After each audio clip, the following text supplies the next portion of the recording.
প্রিয় দর্শক দেখুন, একটা পেঁপে গাছে কি পরিমাণ পেঁপে ধরছে। এরকম পেঁপে ধরলে আর কি লাগে বলেন।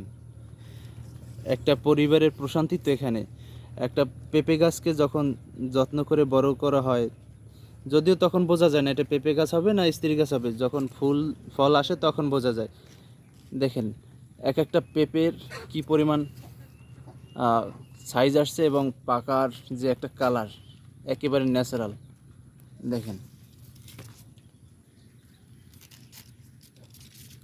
আশা করি আপনারা স্ক্রিনে সুন্দরভাবে দেখতে পাচ্ছেন।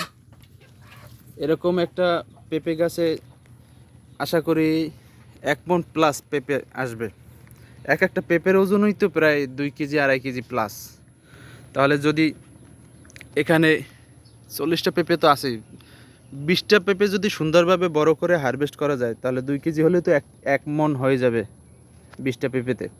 কি বলেন? তাহলে 1 কেজি পেঁপের দাম যদি 120 টাকা হয় তাহলে 2 কেজি পেঁপের দাম 200-250 টাকা হয়ে যায়।